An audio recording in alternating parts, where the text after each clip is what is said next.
Sports leagues, schools, gambling operators, and others are at risk groups for experiencing gambling harm. Epic Global Solutions partners with these groups to help reduce gambling harm. Epic's staff harness personal experience of gambling harm, along with expertise to help navigate the impacts of gambling safely and sustainably, enhancing your organization's reputation and strengthening your performance. If you're an organization looking to better understand gambling and gambling harm, tap into the global leader in gambling harm reduction. Learn more at epicglobalsolutions.com.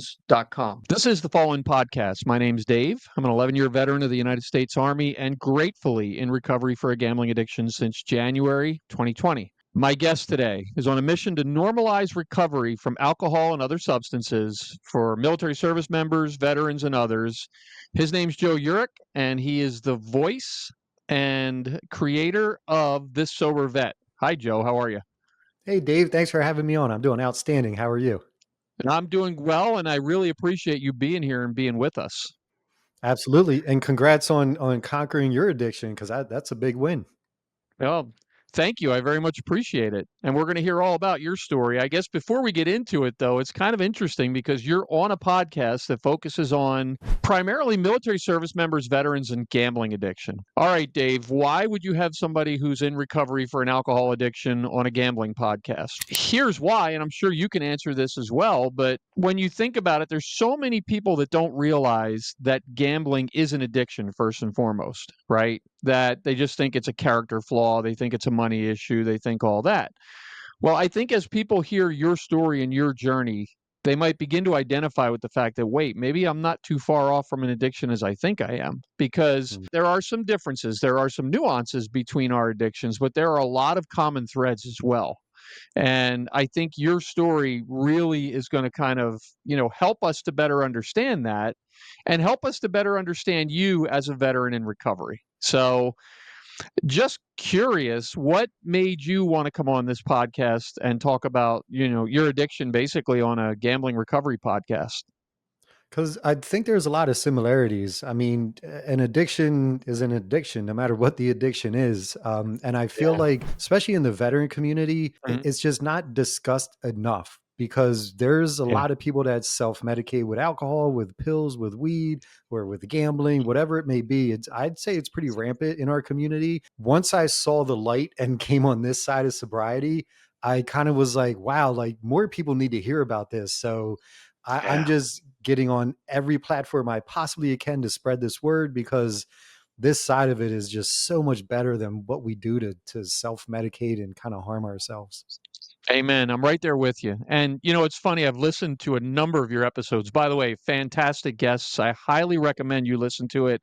And Joe will give his information out at the end as to how to access his podcast. But one of the common threads you hear from military service members and veterans is that these things were very normalized in the military community, right? I mean, this is Absolutely. alcohol, not so much substances, illicit substances, but alcohol, gambling, all of these things were just part of the fabric of the community, right?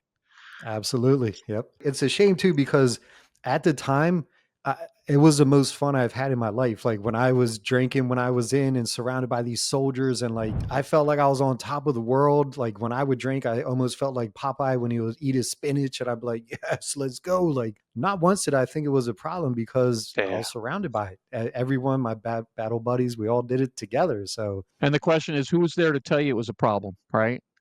mhm. So, and that's what I ran into is who was there to tell me this was becoming a problem. All I knew is that I kept wanting to do it. So, Right. Hmm. all right, so let's rewind. Let's talk about what takes you from being just Joe to being Joe the soldier to being Joe the veteran who is now in recovery to now being Joe who started a podcast to talk about all. Like, tell us about your journey. All right, sounds good. So my journey started back in high school. I went to school in a place called Cochranville. It's a very small town, not much to do. My brother-in-law was a lot older and he was my connect alcohol. So I was kind of like the cool guy at the party. I would ask my friends on Friday, like, what do you guys want? They would give me the money. We would go to the liquor store, get it. I would bring it to the party. We would just do dumb stuff, just normal high school stuff. And then halfway through my senior year, my best friend at the time came up to me and was like, dude, what are we doing when we graduate? I had no direction. I was a class clown. I lived day by day. I just viewed each classroom as my audience. And yeah, I was on a bad path. So he said he would talk to Army recruiter, said we could join in something called the buddy program. So I was like, all right, Mhm. dude, I got your back. Let's do it. So we actually signed up in the delayed entry program halfway through my senior year. In December, we joined, and then we didn't leave until August. Well, a Right. week before we go to leave, my buddy is like, hey, dude, I'm not going. And I'm like, what do you mean you're not going? Like, this was your idea. So he literally backed out like weeks before we left. And I'm a man of my word. So I still went in. So Right. yeah, that was a little unexpected. Now, when I joined, I did my boot camp at Fort Sill, Lawton, Oklahoma. I did Mhm. my AIT Advanced Individual Training, where I learned to work with the Patriot missile system at Fort Bliss in El Paso, Texas. And when I was there, I joined in 2000, my senior year. When I was there, you only had to be 18 to drink on post because we're in the western tip of Texas, and right across the border was Juarez, where you only had to be Right. 18 to drink. And being a soldier, you're not allowed to just leave the country. So, in order to keep soldiers stateside, they made the drinking age on post 18, which we Gotcha. still did go down to J Town on the weekends between pay periods because we were so broke. And the bars down there were like $10 drink and drown. We would do stupid things down there. And yeah, Juarez was crazy. But anyway, back to stateside. Here I am, an 18-year-old soldier living in the barracks, surrounded by like-minded soldiers, and now we have no adult to say this is wrong. We literally would walk down to the class six with whatever money we had, buy 40s, buy liquor, buy whatever. And it started out as every weekend in the barracks, just like Mhm. kind of having Mhm. barrack parties. And then it would turn into every weekday. And then it actually turned into this is the level of alcoholic I was. On the weekends, we would wake up early Saturday morning, get as drunk as we could by like noon, 1 o'clock, pass out, wake up at like 5 or 6 o'clock, and then go out to the club, get drunk again. So that way you're getting drunk twice in one day, more Yeah. bang for your buck. So like Yeah. it was crazy. Like we would just hardcore full throttle surrounded by savages. Like we just were, and again, when I was in it, I loved it. I had so much fun. The memories I was making were not good memories, but they were hilarious. Like the hijinks we would get into while being Right. that wasted were just ridiculous. Are you feeling like nobody understands what you're dealing with? If you're struggling with a gambling addiction or feel like you might be, this app could change everything. Evive is an app that meets you where you're at in your gambling journey. Whether you're just starting with gambling, you're feeling like it's becoming a problem, or you're ready to leave it behind. This app provides insights and resources for every step in the journey to help you define and understand your gambling habits. There's help and hope available, and Evive is a great place to start the journey. Check them out today and redefine your relationship with gambling. Only available in certain locations. Honestly, I can remember it wasn't every weekend for me, but I can remember weekends like that, Hmm. wake up, tank it up, take a nap, get up later, tank it up again. I mean, yeah, I mean it at the time when you're that age, that's just got to feel like so much fun, especially when you're around a bunch of guys who are doing the same thing and you're just having fun doing it, right? Absolutely. And if Yeah. you know, like if you've ever been to a barracks party, some crazy things go down in the barracks that we don't even discuss anymore because it was like, Right. yeah. So, but yeah, we had a blast. So when I got out is when I kind of realized I had a problem. So just a real quick recap of military career. After 9/11 happened, we were deployed for Iraqi freedom, enduring freedom. I spent some time in Qatar and Kuwait. We had set up our Patriot launchers to protect Central Command, which was in Doha, Qatar. So Mhm. once Third ID took over Baghdad and the air threat was diminished, we pulled a couple like little details in country, and then we came back home. So and at the time, actually, I got stop loss because I was supposed to get out when we were deployed. So they kept me in like an additional 10 or 11 months. So Okay. when we got back stateside, they were like, if you reenlist, we'll send you to Germany, which was very tempting because I wanted that Germany experience.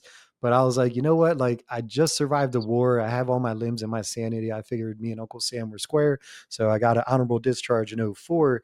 And then when Right. I came home, that's when I realized I had a problem because I would hang out with the people I hung out prior to joining. A couple things that they all said to me were like, dude, like you're different. And I'm like, what do you mean different? They're like, your sense of humor is darker, like just and war will do that to you because if you've Yeah. ever been deployed, like you kind of have to develop that dark sense of humor in order to get through some of the things that you witness, you know? Right. And then another thing was when I first got home, I lived with my parents for a couple months until I got an apartment. And my stepmom was like, after the second weekend, she was like, "Joe, you drank way too much." And I'm like, I wasn't Wow. even like drinking then to get drunk. I was just drinking to get a buzz. And Mhm. that was enough to kind of scare her. So I was like, in my head, I'm like, I gotta get out of here because I'm not even drinking like I normally drink. So then I found an apartment and now I'm alone again. Now I'm 21 years old. So alcohol is accessible. So Right. yeah, it started with every weekend, then it turned into weeknights. And the crazy thing was like, I was a fully functioning alcoholic. I would make sure I never missed work over it. I never drank at work. I was super responsible. But the problem was as soon as I started drinking, I couldn't stop. And to me, I loved it. I chased that buzz, that feeling, Yeah. and like I would get on the phone with my buddies who I served with, and we would talk for hours and stuff. And I'd wake up the next day and not remember half the conversation. So then, actually, I met my wife at a bar of all places, Uh-huh. and I started dating her for a while. Things got serious. We started living together. At this time with alcohol, the problem is you build a tolerance, so then you need Right. more to get there. So Yeah. she had noticed that I was getting way too wasted. We have kids. Like I was definitely not doing the right thing. It got to the point where she gave me an ultimatum. There were times where I told her like I would only drink 3 beers is like kind of what we decided on, but I would hide liquor in the basement or outside near the barbecue pit. So while I'm outside, no one's looking. I'd have a little bottle of SoCo and I'd do shots in between these beers because Right. my addiction wouldn't allow me to settle on those 3 beers because I wanted more. I wanted to hit that buzz. Well, one time I came home from a networking event. I passed out early. I was drinking at that event, driving, which is very stupid. And when I was passed out, my wife was like, I've had enough. So she searched the house and looked Mhm. for my hiding spot. She found it. She found all these empty bottles of SoCo with the receipts. So she knew how frequently I was buying it. She Right. set them out next to me, took a picture of me passed out with all the empty bottles. So that Wow. way, like she had proof and evidence. And that was the last straw for her. She basically was like, I love you, but as soon as you Mhm. start drinking, I don't love that person, and we've tried to get this under control. You're not doing the right thing. So it's either me and the kids or alcohol. And that was enough to scare the crap out of me because Yeah. number one, I'm a child of divorce. And when I married my wife, I told her, I was like, listen, we are never getting a divorce. We're going to work out whatever issues we have because I know what it's like in the eyes of a child. And I didn't want to do that to my 2 boys because I love them with all my heart. When she gave me this ultimatum, it literally scared me straight. I knew I had a problem because when you're a grown man and you have to sneak something, usually that's a problem. Like Yeah. that's Yeah. a big red flag. I have been praying. I'm very religious. We go to church. I'm a huge believer, and I've been praying for like the strength to get it under control. Not so much Mhm. the strength to quit, but the strength to get it under control. And I was kind of like back and forth with God, like just give me a sign. Like I just kept putting it off, and this was a in your face black and white sign. Like literally, it's what the poison you're choosing or the family you love. Right. And I did the harder right. That was a little over 3 years ago now. I chose sobriety. I chose my family, which Awesome. you could ask my wife to this day. She was like, I was scared to have that conversation because I didn't think you were going to choose us. And like she was Wow. dead serious. So yeah, I quit cold turkey that day. That's when a very difficult journey started. And it's funny because I always tell people all the time, like I never sugarcoat sobriety. In the Mhm. beginning, it's super difficult. It's honestly Yep. one of the hardest things I've ever done in my life. But on this side of it, it literally is the most rewarding. Like I'm more proud of being sober than I am of being a veteran, being a business owner. Just out of all the things I've done in my life, I'm the most proud of choosing sobriety. And I always tell people that I did something that no one in the world could say they did. I beat Joe Urich because Joe Urich Right. is an addict. Joe Urich knows what he wants, knows what he likes, and I beat him because I got over this sobriety thing. And now, like, life is just so beautiful, dude. Like, literally Yeah. everything's better. My health, my relationship with my family, my memory. I have more money in my pocket because I'm not wasting it doing stupid things. I wake up in the morning and don't open my eyes and go, what happened last night? Who do I have to apologize to? Look at my phone and see who I was drunk texting. Like, that's Right. all gone. And it's just so much better on this side. Once you get sober, you realize that there's a lot of downtime where you used to be drinking before, now you're not. So Yeah. I needed to find something to fill some time, but also hold myself accountable in the sense that, like, Saturday morning, I would wake up and be like, what do I do? I have the whole weekend ahead of me. Like, I'm able bodied now because I'm not dealing with hangovers. So I actually started doing these Saturday morning ruck marches, and I would call Okay. it a weekly celebration of sobriety, because back when I was drinking, the last thing I would want to do Saturday morning hungover is put a 45-pound ruck on and go march 5 miles in the woods, you know? Yeah. So, so I started doing these. It was for two reasons. One was the accountability thing, and number two was I used to find a lot of inspiration when I would take walks in the woods. Like, Okay. I'm always at peace in the woods, and I would find inspiration for videos for my business, how to grow my business, what to do about certain issue. Like, I would work out so many things in that hour and a half that I would just spend in the woods.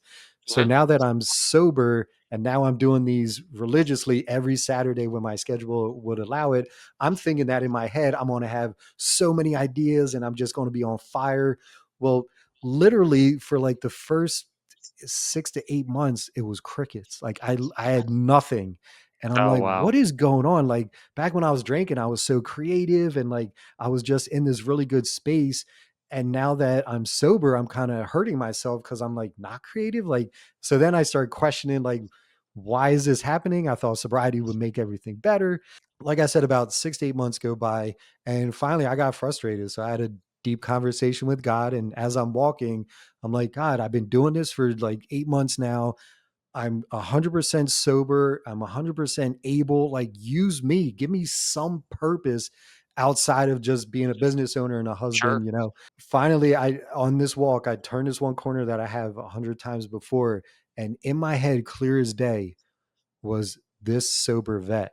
And I'm like, Wow. this sober vet, like, what is that? Is that like a podcast? Like, should I be telling the world my story? So I start like going crazy with this idea. I come home, I'm on fire. I wake my wife up and I'm like, honey, God talked to me. I had this idea for this sober vet. I think he wants me to start a podcast to spread this positivity and kind of normalize sobriety with veterans. And I'm like going 100 miles per hour. And my wife is like, whoa, whoa, whoa. Like, that's a cool idea and all, but like, no offense, but you're just like one vet. Like, you have no credentials. She's like, you need to link up with a veteran who's also a therapist so they could come with some credentials and then maybe you guys tackle this issue. And I'm like, damn, that's a really good idea.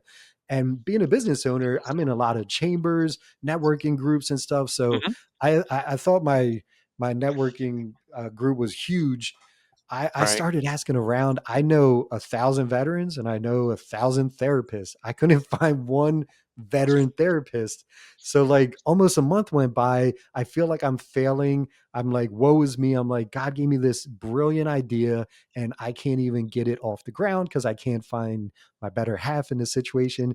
So I'm scrolling through IG. It was like one Sunday morning before church. When we had deployed, we had a supply sergeant, Sergeant Thomas, Mhm. and she was cool. I had a good relationship with her. Well, I'm friends with her on IG, and she had posted something about she is an active therapist and her therapist spot is called Evolve Therapy. And she posted like this real cool post about Evolve Therapy. And I'm like, Sergeant Thomas, I was like, why didn't I think of her? So at this point, I haven't talked to her in like over 20 years. So I messaged her on IG. I was like, hey, Sergeant T, long time. I have a really cool idea. Can you give me a call? She gave me a call like right away. We caught up a little bit, and then I was like, God gave me this idea. I'm like 8 months sober now. I want to spread this word. I want to start this conversation because I've never heard this. My wife said I should have a therapist with me. Are you in? And she was like, that sounds amazing. Like, yes, I'd absolutely love to help. So I'm like, all right, bet. So now I have the tools I need. So then I found, are you familiar with the Candy Factory in Lancaster? I am, yeah. Yeah. Okay, cool. So I go there to record the podcast. Mhm. Episode one, I told myself, I was like, if I want my guests to be vulnerable, I have to lead by example. So Right. episode one is my story. Yep. Dr. T kind of chimes in a little. I introduce her. And then episode two and moving forward, we have other veterans come on to tell their story because my story may not influence you, but this Marine vet story may, you know? So Right. yeah, I'm trying to get as many stories out there as possible. And then episode 10 was our first like milestone episode. So Mhm. my wife had a great idea where she was like, I should come on and tell your sobriety story through my eyes and be a voice for the spouse, the loved one, because in all honesty, like we're the addict, but they're the one dealing with us. Yeah, the affected other. Yep. Yep. Exactly. And I feel like their voice isn't really represented out there. Yeah. So I was like, that's a great idea. So on that episode, I'm not shown in the best light because Katie brings up a lot of bad things that I did, some stuff that I am really shameful for. But I wanted it to be discussed in the sense that if there is a vet who's currently going through what I was putting my wife through, I wanted them to be like, man, maybe I am an alcoholic. Maybe I do need to Yeah. do something about this. So, yeah, like I said, it was a raw episode, but it was very necessary. Let me jump in just for a second here because I think this is an important point, right? Sure. Those of us in recovery for an addiction, we need to sometimes hear how we impact other people's lives, right? Yes. So I Yes. can remember I'm part of a 12-step group, Gamblers Anonymous, and I can remember we did a combined with our Gam-Anon, which is for the affected others of the gambler. And my Hmm. wife came in the room and she did the same thing in the GA room with all the GA members there, right? And I can remember cringing as she's telling this story, right? Just Hmm. bawling up. But yet at the same time, I'm thinking, this has to happen. You know, I Exactly. need to let this suck because this is how I remember. I never want to go back to that place again. And for Exactly. them, for your wife, my wife, the people that are the affected others, they're going through recovery as well. And we need to meet them where they are. So it's so smart of you to do that. Thank you. I wish I could take credit. That was 100% Katie's idea, but yeah, I'm so glad we did that. And it kind of, even though it was embarrassing, it kind of released me from those chains because in my mind, I'm like, that was drunk Joe. That man doesn't exist anymore. Right. I'm now sober Joe. And moving forward, all I can do is the best I can do now. And remember the pain, because you could hear the pain in her story. Yeah. And again, it made me feel so shameful because this is the woman I chose to give my last name to make a family with. And I don't want to hurt her. Like, I love her with everything in me, you know? So, like, Right. to hear what she went through. And another interesting thing that I never thought about before is I would get drunk, have fun, come home, maybe verbally abuse her, get into a fight, never physical or anything, but just kind of be nasty to her. I would Right. pass out. The next morning, I wouldn't remember that part. Yeah. She remembered everything. And that's something that I don't think of often. And a lot of addicts don't think of as wow, like we get drunk, we forget, move forward. They don't get drunk and forget. They have to live with that, and Yeah. that's a part of their story. Which yeah, that when she brought that up, I was like, damn, like that really made me think of all those nights where she's telling me what I did the night before, and I'm like, I don't even remember saying that. Like, what are you talking about? It's really weird because it's one of the subtle differences between our addictions is I remember almost everything I did. Um, Mm, Yet I can't put timelines together. Like I black out on timelines, but I can remember actions that I took. I remember going to a casino on a Friday night, right? With like 500 bucks, leaving what I thought was the next morning with nothing, which is always what I left with because the addiction was mm. that bad by then. But then not knowing until later I had been there 36 hours, right? I Really? blacked Wow. out an entire day, did not know I was there for a day longer than I thought I was, but I was Wow. completely conscious. I was not drunk. I was not, I mean, I had a couple of drinks, but never got to the point where I was drunk, right? But yet Interesting. I blacked out that entire time, but I still remember exactly what I did. Mm, It's so interesting to hear kind of those subtle differences, and yet at the same time, there's similarities there. mhm, Somebody comes back and tells you all these things, and you look and go, "What the heck was I thinking?" mhm, Because we're not those people. I mean, at least I can speak for myself and say I wasn't that guy. Even though that's what I did, that's not who I was. And my guess is, and you tell me if I'm wrong, you're probably in the same place, probably sitting there thinking, "Wait a minute, that's not me."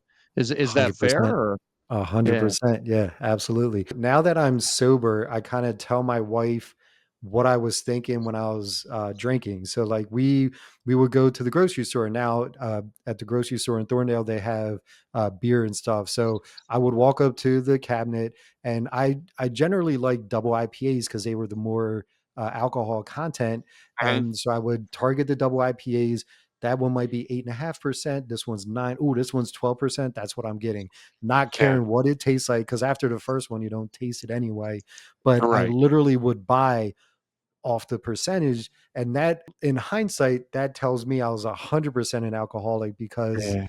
that's not normal. To me, it was normal. And to me, it's like, well, I don't drink because I like it. I drink because of the way it makes me feel. So I might as well get there quicker, especially now if I'm being limited to how many I could have. I just up the percentage. But my wife didn't know that while I was doing it. Like when she limited me, I was just drinking regular beers, like maybe 4 to 5% beers. So when I was limited to 3, I immediately just started buying the anything 9% or higher. Yeah. And that's the disease, like So you're it's a drinking the same horrible. amount of the fluid ounces, but Mhm. you've now just tripled the alcohol content that you're taking in those 3 bottles or whatever it is. Gets me there Yeah, quicker. the Yep. the gambling equivalent to that is for the sports bettor who's betting on 3 AM Russian table tennis because now all the basketball and football games are over for the night. It's the same sort of feeling. Is you just want the high of placing the bet.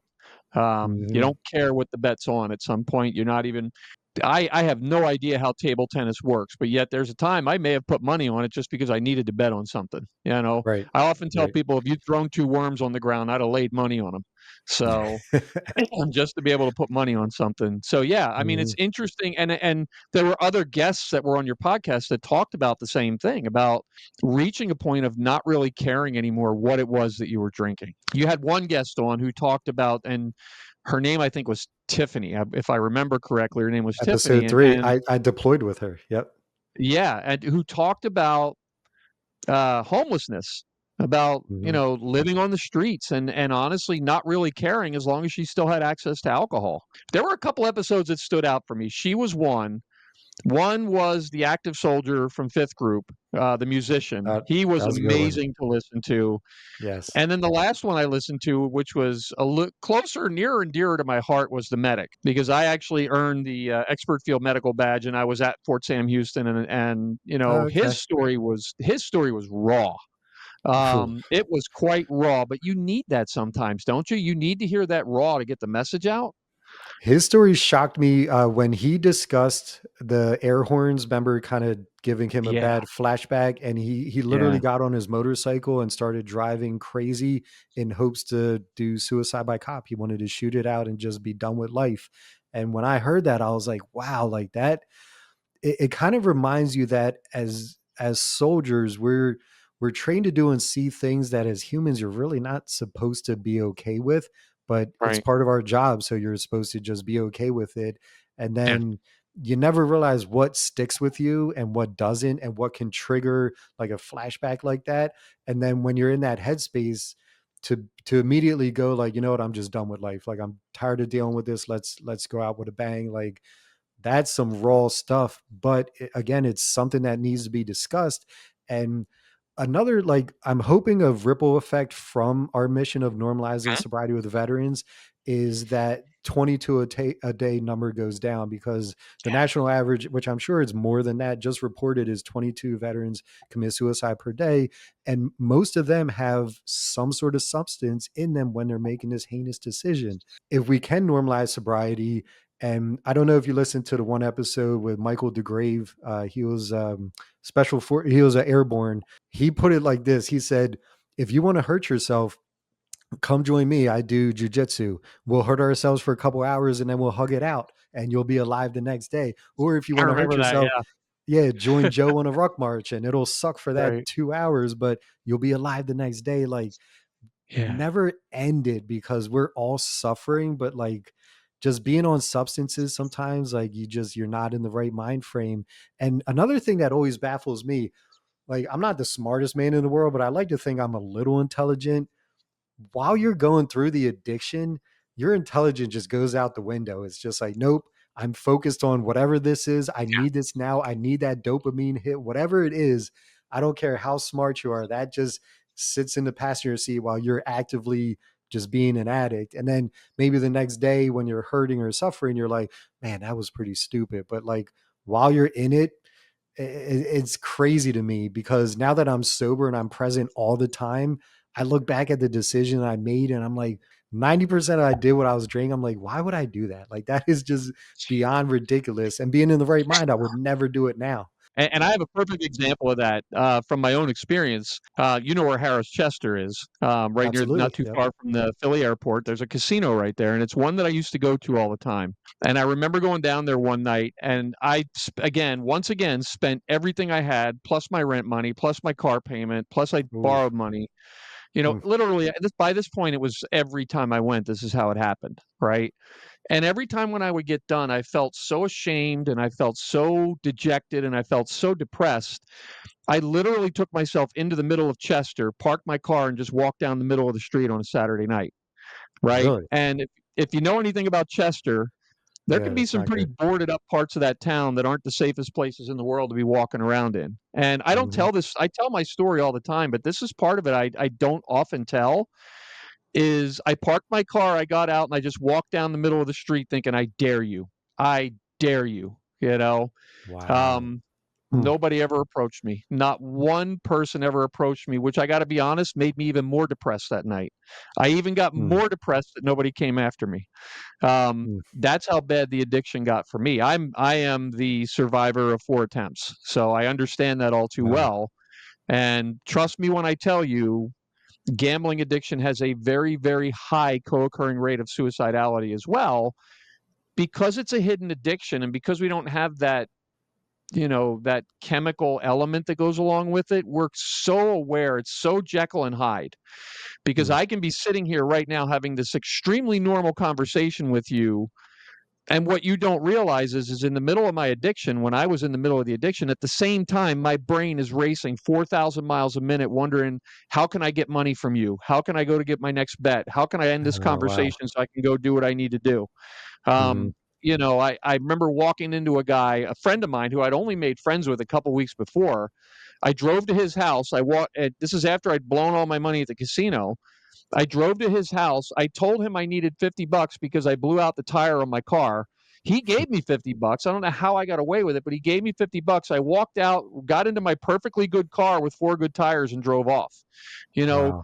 you talk about, Whatever yeah, it I took. agree with you. Your brain goes out the window in the addiction. The obsession of the addiction takes over. I completely agree. Obviously, in the middle of a hike, it was your aha moment. It was, the light came on for you. So there has to be some catharsis in what you do with this, I'm There guessing. is. And it Yeah. holds me 100% accountable because I'm putting myself out there as this sober vet. The last thing the Yeah. world wants to hear is this sober vet's drinking again, you know? So, like, Yeah. yeah, I don't wanna let any of my guests down. I don't wanna let any of my listeners down. I don't wanna let my Sure. family down. So, yeah, this is also an accountability thing for me.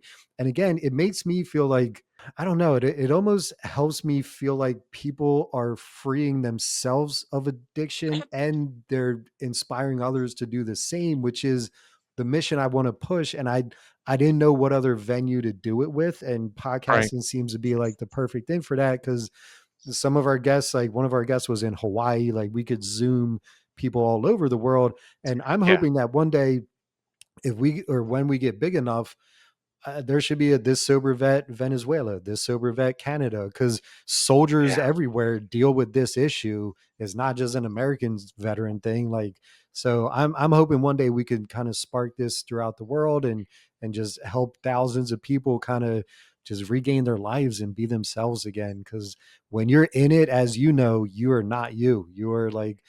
like you said, Dr. Jekyll and Mr. Hyde, you're just a different person in your body, but it's not you. So yeah, like being me finally. And it's funny too, because when I first quit, I was so scared that without alcohol, I wasn't going to be social. I wasn't going to be funny. Right. Like I can't watch a football game without drinking a beer. Who does that? Or I can't cook on the grill without doing shots, like everything. I was so afraid to live a normal life without Yeah. this crutch I've had for over 20 years. And it honestly, it took me about a year to gain my confidence fully back.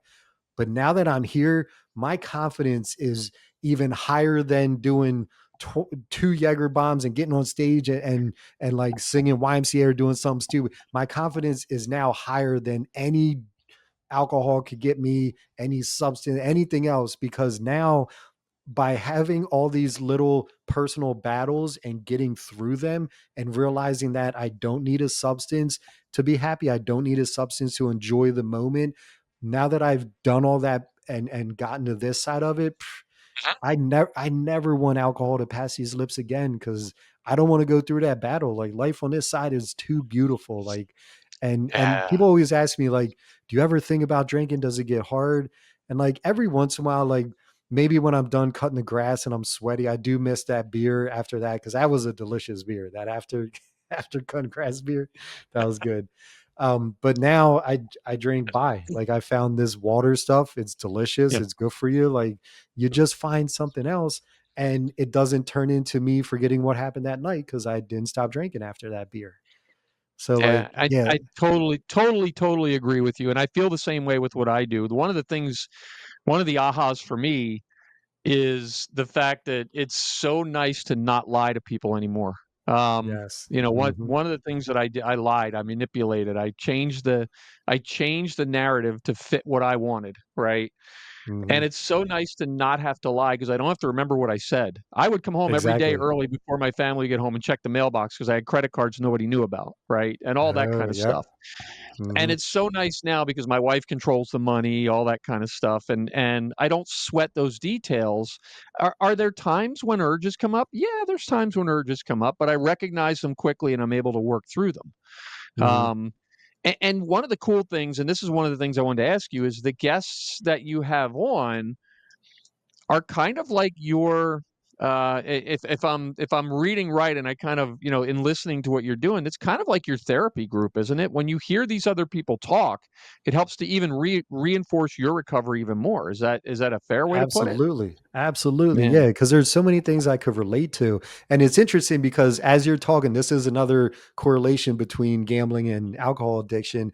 I lied all the time. I lied about how many I drank, what I'm yeah, drinking, what I'm doing. Like I could be like, yeah, babe, I'm just working late. I'm not working late. I'm at the bar. I'm just doing shots. Like it really turned me into a liar. And that would make me resentful because I'm like, I'm a grown man. I pay my bills. Like, why do I need to lie about this? Like, I met her at a bar, like that. And that's when my ego, dude, alcohol fed my ego in such a negative way that now that I'm sober, I kind of threw my ego to the side and I'm like, dude, like, I'm not deserving of anything. I'm just trying to be a good person and trying to do what I can today and just make it to today. And that's another thing with interviewing these people. I get so many tidbits and like mhm, just cool tools to use for myself, even like Tiffany, the homeless one, she said, I just look forward to my pillow at night. No matter what I yeah, do today, I need to make it to that pillow. And I'm like, damn, yep, that's kind of cool. And then another guest said at 5 o'clock when he would normally start drinking, I'm in my 7 o'clock mind frame, and at 7 o'clock, I want to be sober. So I can't start drinking at 5 if I want to be okay at 7. So like just these different tools. And again, right, that's another reason why I wanted to start this to find those gems that will affect our sure, listeners. Because again, my story, a listener might be like, yeah, that's kind of whatever. But the next story, they could be like, holy crap, that's my life. Like, and they would listen to that person and the tools they did to make it. And one thing that another correlation between both of ours is you need a community. You can't do it yeah, yourself. You need a support system. And you saw that yeah, because when you kind of veered from the support system, it sounds like you relapse. And oh that's when yeah, you're like, no, I need to stay with this support system to remind me daily. One of the veterans we had on, Bud Blevins, he's been in AA for, I think, like 40 some 50 years. And he's like, I don't do it because I want to drink. I do it because I need to remind myself weekly why I want to stay out of this addiction and tell my story to these other people, listen to other stories. They're all reminders like, wow, I never want to go back to that again. And yeah, yeah. yeah, Isn't that it's amazing? wild. And I came up with, and this is not a new concept. I've heard other people use it, but for me, I developed it as my three pillars of recovery, which are roadblocks, right? So how do I stop the bleeding to make sure I can't go back? Accountability, not only to the people I love, but to myself. Like if my Mm, emotions are shifting to somewhere that used to push me to gambling, how do I deal with it in a healthier way? Right. And then my right. third, and the one you just brought up, and to me, the most powerful one is connection, because there's so much more power in a group of people, like minded people, than anyone brings to that room, right? When you Right. walk in that room full of people that are in recovery, or even this, what we're doing right now, there's so much more power here than either of us individually brings, because we can tap into each other's energy of recovery and use that to help strengthen what we're doing. So to me, those three things are what power my recovery. And I look to that every single day. I loved, by the way, when Tiffany said that. You said that, and I'm sitting there going, yeah, I remember her going, just get to the pillow. That's Yes. the ultimate expression of a day at a time, isn't it? Yeah, absolutely. And one thing I Yeah. used in the beginning, because I went to a therapist and he was an addict. He was an alcoholic, and then he got into hard drugs.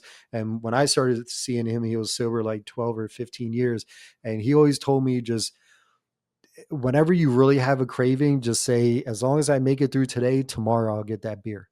Just let me Yeah. make it through today, and tomorrow I'll do that. And tomorrow never comes, but it just, whatever tool or trick you could help.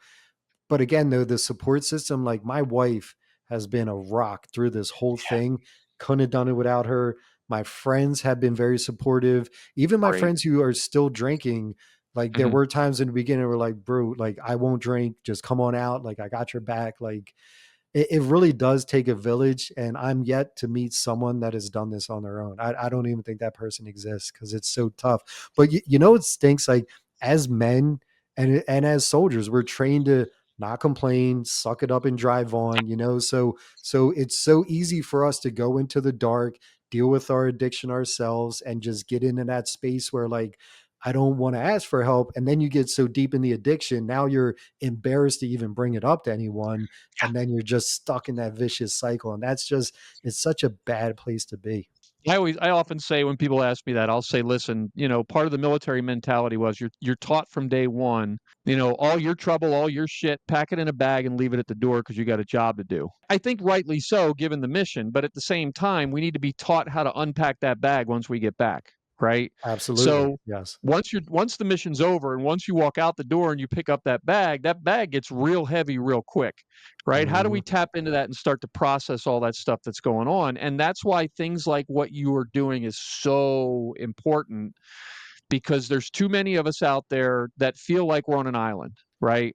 Right. Like, I have to Yep. deal with this on my own. I have to be in charge of this. I have to make it go away. I have to fix it. No, you don't.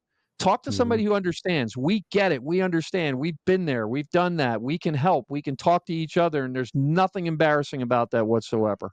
And And and that's the first thing I picked up on listening to you, is that you identified that fairly quickly and you use that to power your podcast. The power of "You're Not Alone," the power of "We Can Do This Together," I think is what gives your podcast such energy. And by the way, I want to say this for the record: the addition of Dr. T, the addition of Teresa, what a mhm. great move on your part. She is the perfect complement to what you're trying to do. I love how she Nice. occasionally will just pop in with insights and questions. It's just Yeah. absolutely brilliant. Yeah, she's also, and that was totally God lining that up again, because the fact that I deployed with her, had a relationship with her, Yeah. trust her 100%. She's my sister in arms. Like it just, and it's funny because now when I look back at pictures from when we were deployed, like I'll bring up, I'm like, Dr. T, look, there's us. Like we were like 2 feet away from each other, and look at us now. Like, yeah, it's so funny.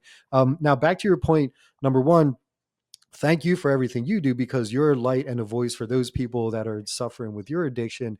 And number two, one thing that I found is that once you set your ego aside, which again was my enemy, Mhm. once you set your ego aside and you do ask for help, I've never heard of a situation where the person you're asking for help doesn't help you, because Yeah. as humans, it's in our nature where if someone breaks down to you and is like, bro, I'm struggling with this, I need help with this. Unless you're just a really shitty person, you're gonna help someone, you know, Yeah. like, Yeah. and that's the thing where like it's in our head to not ask for help, and well, I don't want to bother anyone, or I'm usually the one who helps others. Dude, just ask for the help. Humble yourself and ask for the help, because you will not regret it, and you're giving that person grace who you're asking help for by allowing them to help you. That might Yeah. be the motivation they need to do something else in their life, and if you're never open to that, then you'll never share that grace, you know. So yeah, we all need Yeah. to do better at that, definitely. Yeah. What a great insight too, because you think about it for a second. I, as a person, if somebody comes up to me and asks me for help, I'm going to jump to it. If Of they course. genuinely need my help, I'm going to jump to it. So why would I be so resistant to ask people for the same thing? And that's what we do. Exactly. It's so much human nature that we'll jump to somebody's aid in a heartbeat, and most of us will do it, like you said, unless they're a shitbird, which they're Yeah. out there and we know who they Yeah. are, right? But most of us are going to run right to somebody's aid and not expect anything in return and not feel irritated or annoyed by it. So Mhm. why would somebody feel the same way if you're asking them for help? Because we're so, well, I can't ask for help. I can't do that. I got to take care of it on my own. I want to bug somebody with that. No, go ahead and bug somebody. You're going Right. to find the Yeah. right person to bug eventually if you can't do it on your own. I had to Yep. discover the same thing. I'm right there with you. I actually had one of my customers from my junk removal business who is a recovering alcoholic. I think he's been sober for like 10 or 15 years now. And he would message me periodically and say, dude, I love what you're doing with the podcast. Like, this is such a good message to get out there. And one thing he said to me that was very profound was, because I always post a Saturday morning ruck march, and he messaged me and was like, "It's so cool to see you helping yourself because it's easy to put others' needs in front of our own, but to put your needs in front of your own and to do it consistently and have a smile on your face." He was like, that's where the real work is done. And that's also Yeah. something that's not discussed because, like we said, if anyone asks for help, yes, I will put aside what I'm doing. I will help you 110%.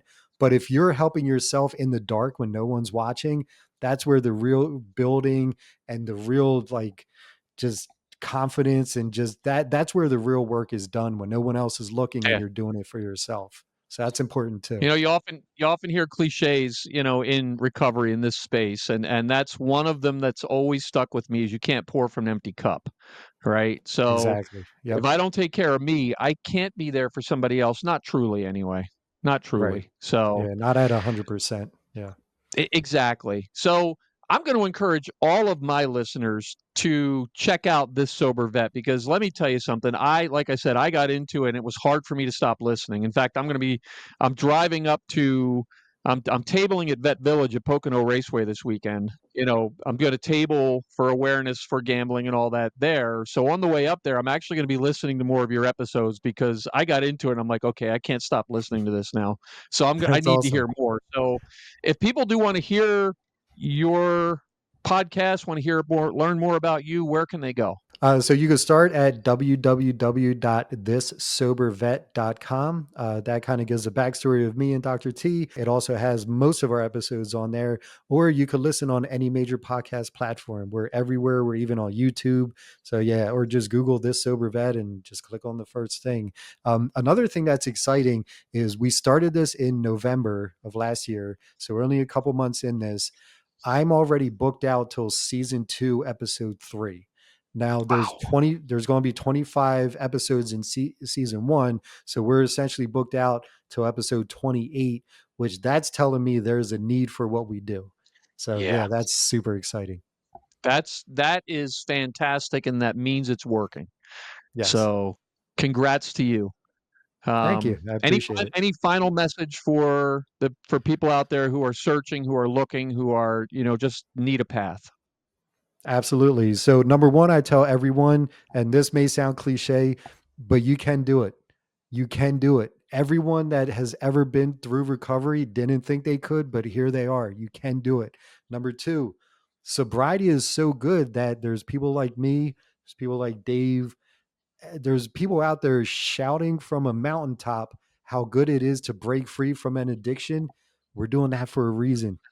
No one's paying us to say this. Like, we're doing this because it is that good on this side. We've been through the trenches that you're going through. We've walked through those dark alleys, and we're trying to tell you how good it is on this side. So keep in mind, you can do it. It's 100% worth it. And the last thing I'll say is have a support system. Lean on somebody. Put your ego aside. You cannot do this by yourself. This is going to be a very difficult thing to do, but it will be the most rewarding thing you ever do in your life.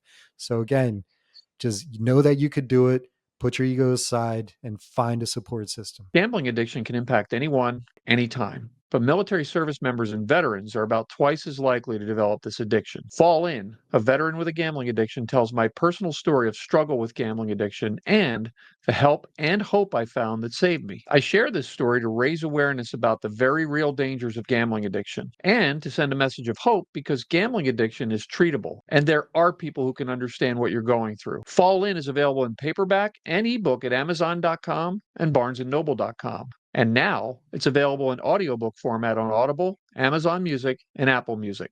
Amen to that. I could not have said it any better myself. Amen to that. Thank you. The only thing I'll add to that is if you're somebody in crisis, dial 98988. If you're a veteran in crisis, dial 1. Reach out for help. If you are somebody who's looking for help specifically with problematic gambling, you can email me. It's fallinpodcast@gmail.com. You can also check out my website, daveyeager-fallin.com. Joe, thank you so much for being here today. Thank you so much for sharing your journey, your story, and the amazing things that you're doing. I really appreciate it. Dave, I appreciate you. Thanks for everything you do.